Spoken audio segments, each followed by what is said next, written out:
Today's the day. Today's the day that I'm going to actually make something useful. Mark my words. To you, this may look like a pile of scrap metal, but to me, I see potential. I see beauty. Now, today we're gonna try to be making that caster wheel base for the tube bender that I very drastically needed yesterday. I got, I think, everything that we should need. I already cut these two to 4 foot lengths. I got them in 6 foot lengths, but it was gonna be too long. The vision here, honestly, is pretty simple. We make a cross looking thing like that. We use the CNC plasma cutter to cut out some little plates from this sheet right here that'll fit the caster wheels on it. Once we cut out those 4 plates, we weld those 4 plates to each end of the little cross that we made. We then take our hardware that I bought today, and we're not gonna talk about how I bought the wrong size and have to go return it and get the right size before we can actually move forward with this project. Put the bolts through the holes that will then secure the caster wheels to the plates that will be welded onto the cross. Once we have that little base with wheels on it, after we mess around and try to ride it down the hill or something, then we go through and weld it onto the base of the actual tube bender. And in theory, this video gets 1 million views. NASA reaches out to hire me as a professional welder for aerospace engineering projects. $47 million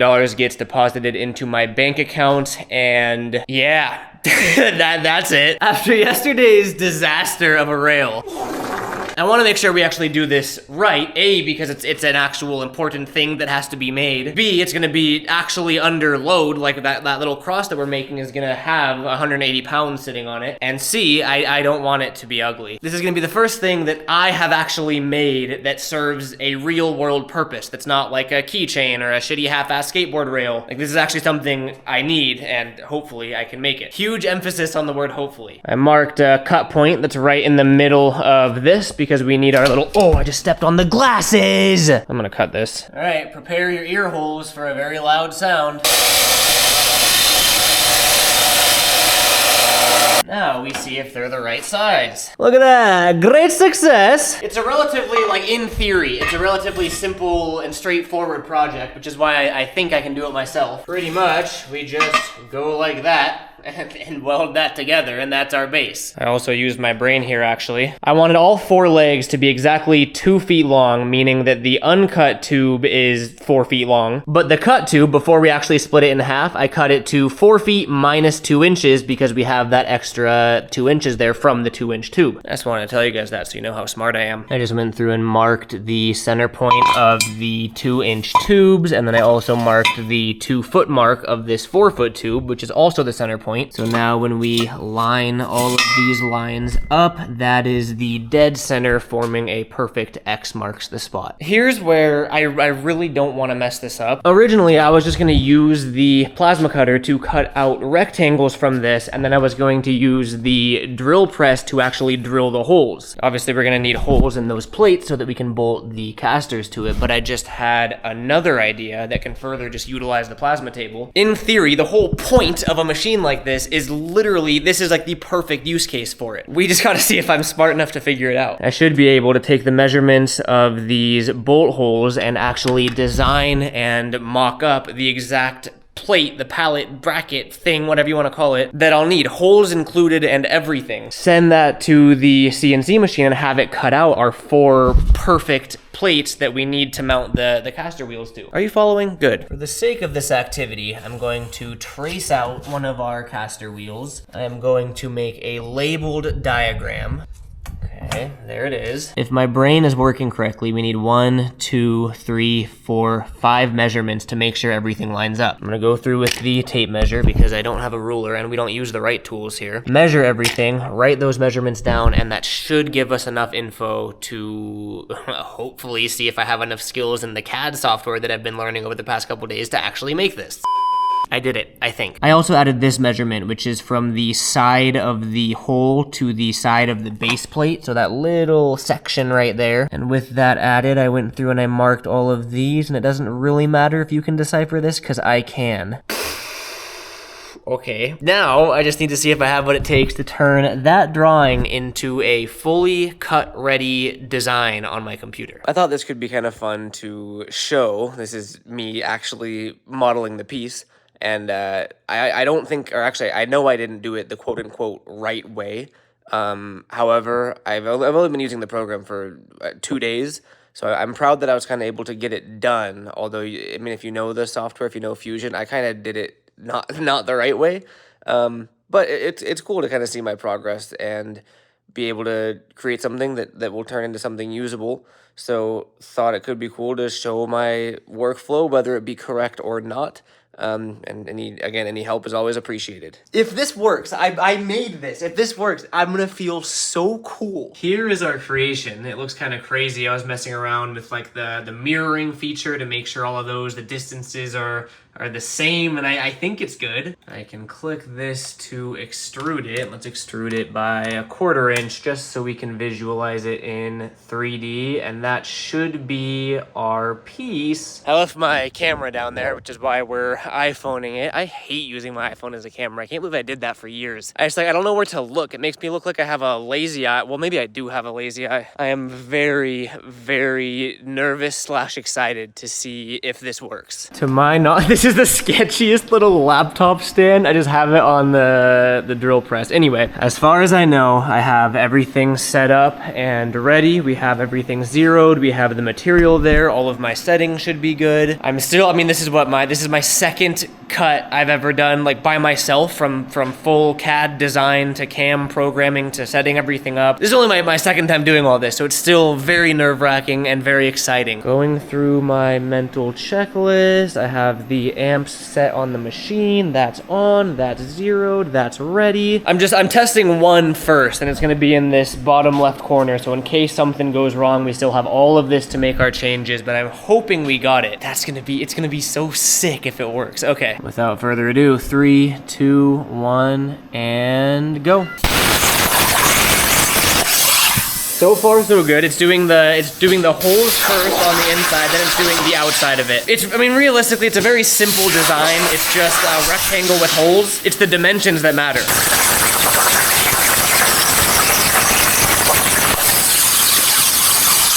Okay, now we wait for that to cool down and see how we're looking. Let's get that thing out of the way and let's inspect it really quick. It looks like what it's supposed to look like. Okay. Oops, there it goes.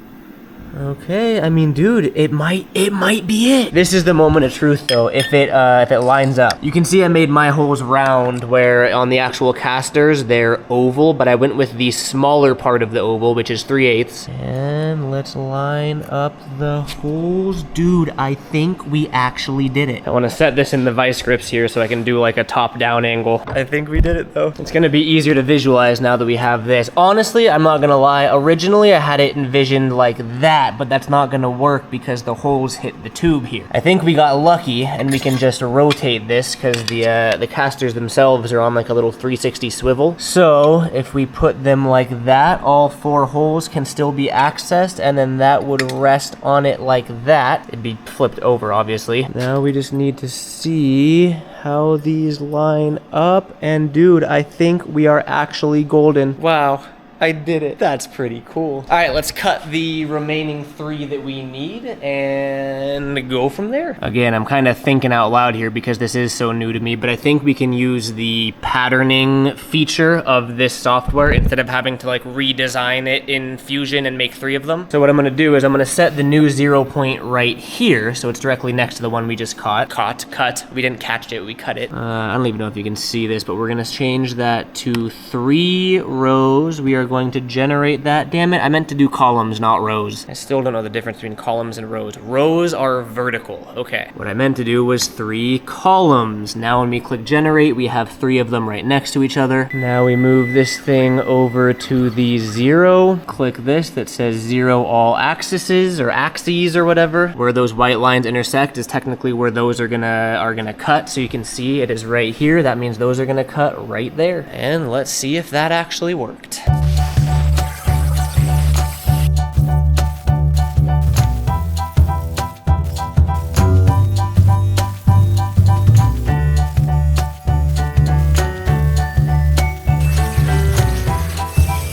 All done. Look at these, dude. I really made something and it actually serves its purpose. To you, it may just look like a rectangle with holes in it, but to me, it's my rectangle with my holes in it. Now, I'm actually really hyped on this. I went through and I marked the middle of both sides, and I marked the middle point of the tubes. So I'm pretty much just able to line that up on both ends, somewhat like that, and that should be dead center in the middle. But before we get those on, I think I want to weld these together to actually have our frame. Because I want to actually do this one right, unlike the, well, I wanted to do the rail right, it just didn't work. I didn't practice on anything, and this time I'm going to use some of the scrap tubing, of the actual tubing that we're using, the same thickness. I want to actually practice some MIG welds on this until I can get like a decent bead, because like I said, it's gonna actually be supporting weight, so it has to work. So yeah, I think I'm just gonna get some practice in on this bad boy and then kind of go from there. I say this every single video, but welders can be mean, man. I don't know what I'm doing. Instead of making fun of me, help me out.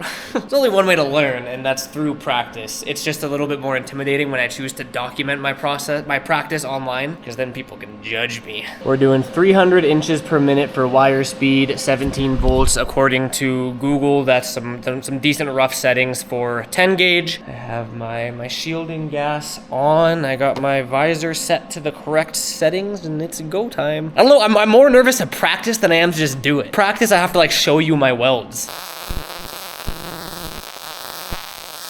Okay. I can't really get like, if I get closer, it gets blurry, so I'm trying to find like the best, maybe I can like stand here and then zoom in and while I'm editing. So I mean, it's not absolutely terrible. I was trying to go in a straight line. You can see I angled it down. Can you get a judge of how high it is? Because I know I have a problem with penetration usually. I get too scared to let it sit and actually penetrate into the metal, so I end up just like bird pooping it on top. But actually, I mean, I don't hate that. Like that doesn't look terrible. Then again, I'm not a welder, so I don't know what terrible looks like. I'm gonna try doing the exact same thing, but slowing down my hand movement speed to see if we can get more penetration. Oh yeah, see, that one's smoldering hot still. That one actually looks a little bit more bird poop. When I call it bird poopy, I mean like elevated off of the metal. Like as if a bird pooped on it, it's a big old lump. So I think because I was going slower, more wire was building up, causing a bigger lump. I think my first one was better. I'm gonna do one more on the edge there, and then I think we're just gonna send it. I don't know if you guys can see in there, but I can see the penetration mark. Like we're getting enough penetration to at least, that's a funny word. Structurally, I think it would hold. Doesn't mean it's perfect or even good to my knowledge, but one more. Yeah, I mean, I guess I'm gonna look through the comments of this and ask you guys for help. It's really hard to show. Here, you know what I'm gonna do? Because I really do want to get like good at welding and actually progress. I'll take a picture of it on my phone and overlay it on screen here, and I'll number them, and then anyone that actually does fabrication work or welding work that knows what they're doing, if you wouldn't mind just going through like 1, 2, and 3 and telling me what you see about them, what settings I should change, what I should do differently. I think that'd be super helpful to me, if you guys wouldn't mind. That being said, it's time to do it. Here it is. Here's our real piece. I got it on the line at a 90-degree angle. I'm gonna just tack it on first, just get a little glob there, and then do the other side, make sure everything's actually lined up before committing. I learned my lesson with that rail.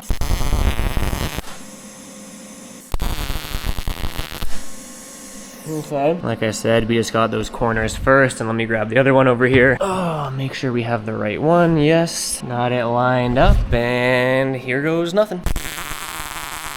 So I should be able to take that off now and just double check that everything's level, everything's flat, everything's the right angle, everything is good, essentially. Avoiding mistakes. It's all tacked together. Look at that. I haven't even done anything yet, but that's pretty cool. God, dude, I can't wait till I can like make things. Like all I've done today is make a rectangle with holes in it and an X, but I feel so cool. Yeah, I mean, I think we're good to fully commit to it now. I'm gonna take it back over to the table. I'm gonna go over it with steel wool just on everything, just to clean off any debris or grease or whatever, so we got a nice sticky I'm really just, I mean, I'm trying to get to just bare metal. You know, I don't want that Sharpie mark there. I don't want any grease. We just want to clean up essentially everywhere that I'm gonna be welding. Okay, so I'm not gonna do these ones yet because I have a feeling these are gonna be a little bit more difficult and I might want to practice like up against a 90-degree wall first. I'm just gonna knock out this one and this one, flip it over, do those two on the other sides and sort of reevaluate there. Try to replicate what I was doing earlier. Oh, I'm nervous. Wish me luck.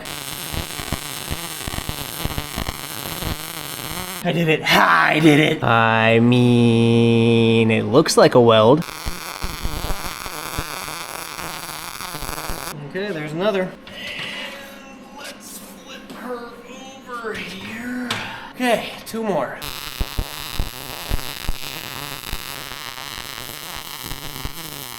I'm feeling good about this so far. I know I said I wanted to practice before we do these ones here, but I think I have it rigged up. It all looks so sketchy. I think I have it rigged where I can pretty easily get in there. So I think I'm just gonna run those last four corners and call it.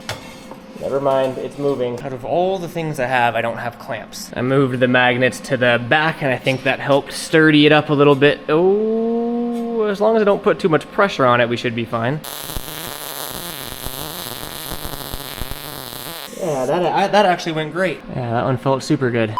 So far, so good. I just really don't want to rush anything because that's when I make mistakes. But I mean, up next is just gonna be putting on the actual plates that we made with the plasma cutter. And we're gonna be placing those right there on all four edges. And I mean, it's coming along, man. I think I'm spending too much time talking and over-explaining. So I'm just gonna get all of these on and finished and finalized and I'll check in after that. I feel like I've been sleeping on time lapses. I've been getting a ton of comments telling me that I should utilize more time lapses in my YouTube videos. So here you go. This is I like it because I don't have to. I feel like the obligation to talk when I'm filming, whereas with the time lapse I can just kind of knock out the work that I have to do. So yeah, I'm mounting all those feet on here. It felt good to get some practice in with the MIG welder, and I think it came out pretty good. We're done.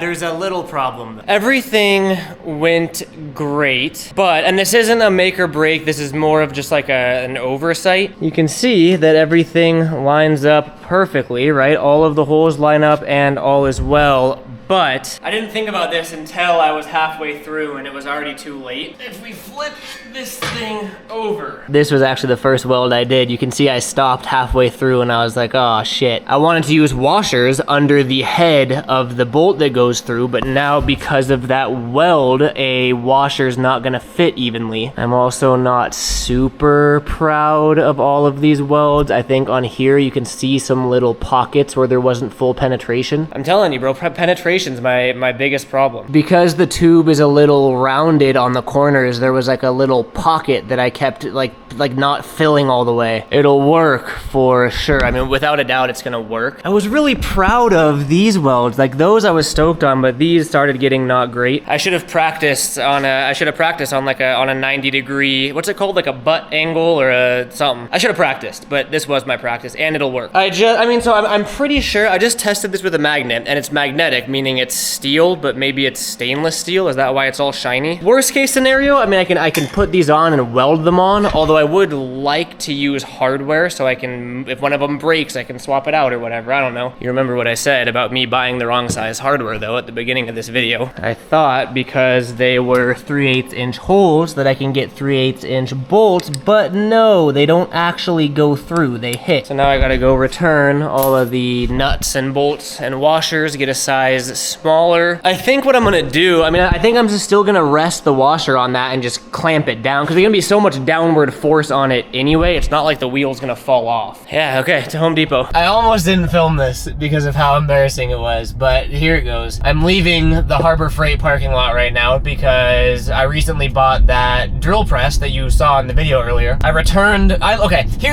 tangent. One of the reasons that I love Harbor Freight is because you can return anything. I have bought so many things from Harbor Freight, used them for weeks, either A, decided, I don't really like it anymore, B, no, just A, really. No box, no receipt. I'll walk in holding like the dirty pile of tools, put them on the counter, and they just give me a full refund. I don't do it intentionally. Like, I'm not one of those people that'll buy a tool, use it, and return it. I promise you, I'm not one of those people. I'm just, I'm a very impulsive person. So like, I originally bought a flux welder because it was really cheap, and I used the flux welder for like a week or two, and then I had heard that Harbor Freight had a really good return policy, so I kind of just picked up the whole bundle of stuff with like flux cord mess all over it still, brought it in, and sure enough, full refund. So then I returned that and got the welder I have now. I bought the pipe bender there, and then I had that for 2 weeks. I filmed a video unboxing it, setting it up, and then I returned it actually because I got the tube bender that I have now, because I bought that pipe bender and it turned out to not be the right thing. You get where I'm going with this, right? So anyway, long story short, I'm blind right now. The sun is insane. Anyway, I love Harbor Freight. I always get the protection plan, so if literally anything happens in 2 years, I can get a brand new one for free. Great store. Please sponsor me. That being said, I bought that drill. So I returned my other drill press that I had bought 3 weeks ago because it was too small. No box or anything. I just brought it in and they gave me a full refund, and I went and bought that bigger one, the huge floor mount one. I spent, an hour setting it up. God, this sun. Spent all this time setting it up, and the last step was to install the chuck, which is where like the actual drill bits go and everything. Literally one of the last steps on the instructions. I scavenged through the box and the packaging, and I could not find the chuck. It's not uncommon for dickheads to buy stuff from Harbor Freight and then return them without everything in the box. I think because Harbor Freight has such a lenient return policy, people do take advantage of that. And like, all jokes aside, I really don't. I'm not one of those people, and I really don't think that's cool if you do that. But anyway, I just assumed that someone had stolen the chuck from the box and then returned it. So I mean, and I checked everywhere in that box, or at least I thought I did. I go to Harbor Freight and I was like, hey, I literally just bought this. I spent a lot of money on it and it's missing a part. They take me to the back where all the other ones are, and they allow me to open the box and take the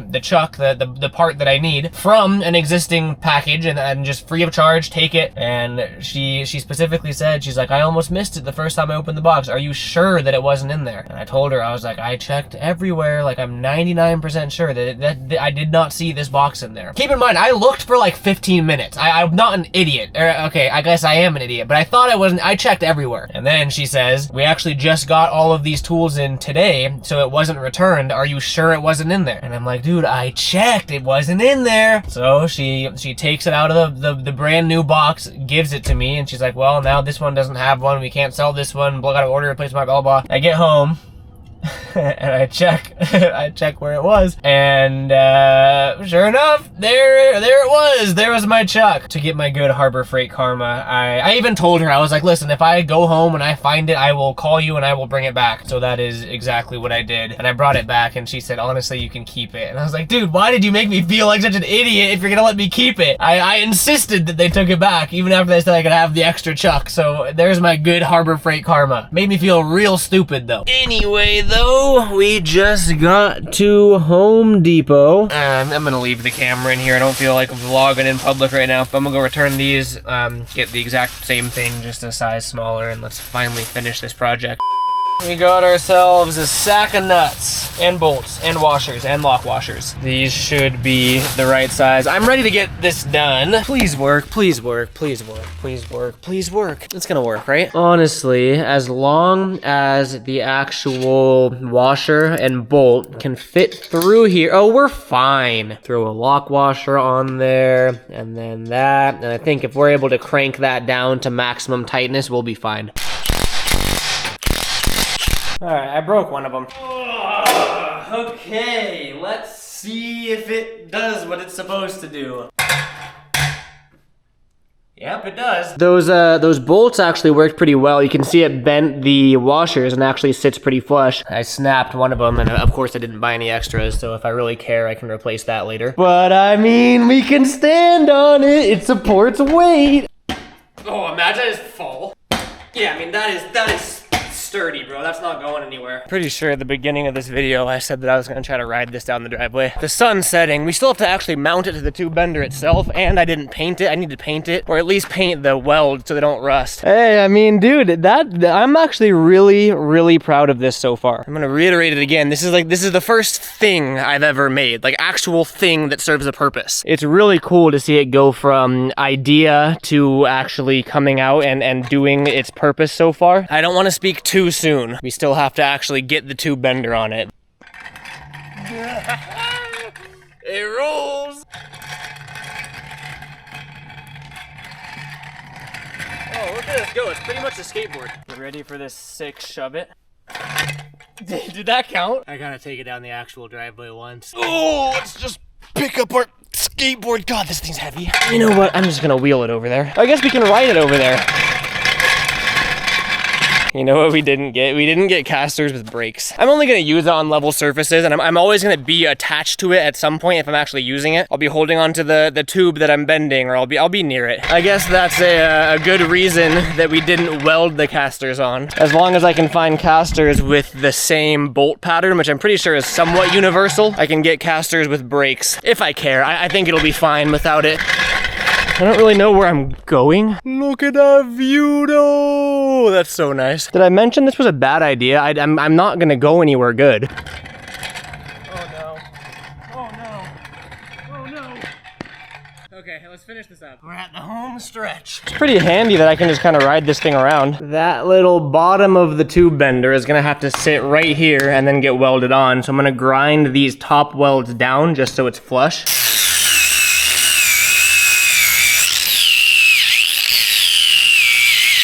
That should be good. I guess we'll find out. The next step is to actually get this base off of the tube bender, which is what I'm doing now. Oh, that's heavy. There she is. Here's our base. Grinded down and cleaned. I grinded down where I'm gonna be welding, and I grinded down the whole bottom of that. Our last step is gonna be mounting that up there. Here it goes. I'm gonna tack it on, make sure everything's good, and then just finish this thing up. Oh, that is a heavy thing that we've created. We're officially on to the last weld. The sun is gone. The day is gone. Where has the day gone? I'm going through and I'm doing the bottom here. I just have these and we're good. There it is, baby. Alrighty.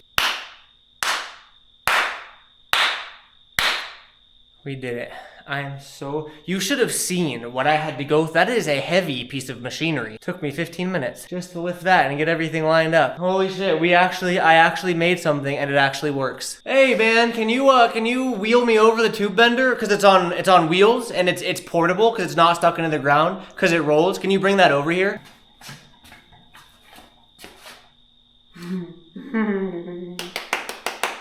It works, dude. It actually works. I will say, to my defense, well, first of all, look, it's chilling just fine without wheel brakes right now. I can either wedge something down there or just put my foot in there when I'm feeding the tube through. I really don't think it's gonna be a problem. These caster wheels are rated at 380 pounds each, whereas the ones with the brakes that I found were only rated up to 90 pounds each. This, I believe, altogether is 250 pounds, and that's, you know, an extra 10 or whatever. I don't know, I'd rather be safe than sorry. And like I said, if I notice it being a problem, I can swap them out for brake wheels. I'm not gonna fully paint it. I just want to go over the welds just so they don't rust. Kind of meant to paint it before I mounted the top back on, but I mean, at that point, it's literally just aesthetic. Let's just wheel it on out, shall we? And we are taking her out here. It's sturdy too. I'm glad I didn't go longer on the feet. I was thinking about doing 5 feet, which would have been 2.5 on each side, but this is perfect. I didn't film it, but I just put one of the 8-foot tubes in it to see if like having a tube sticking out would cause it to wobble, and not at all. So come on out here. That's fine. Again, this is literally just to prevent rust. If I care, maybe I'll go back and paint it later, but I have a feeling that I'm not going to. I never would have thought in a million years that something like this would bring me this much joy. I think I just found a new passion. I think I just unlocked something inside of me. I'm so proud of this. I really am. Here she is in all of her glory. I actually could not be more happy with how this came out. Everything looks pretty damn good. I will say that painting my welds made them look a little better. Okay, that one's a little chunky. It just made them, because those are the welds that it came with. That's my weld. I mean, unless you weld, you're not gonna look at that and be like, oh, who did that? If you weld, you might do that. But I mean, for my first job, my first thing that I made, the fact that it's functional and I am so happy with that. Wow, we did it, boys and girls. It took me 11 hours, but I did it. That's insane. At least now I can make some cool skateboard rails. This is a tube bender in case you didn't know, so it's how I can make like an A-frame rail or like a curvy rail or a rainbow rail, stuff like that. I feel like I have so much I want to say. Like there's so many words inside of my body because I'm so like happy and excited and relieved, but also exhausted. I got nothing left in me. Mission success. Thank you guys for watching. Catch you next video. Peace out.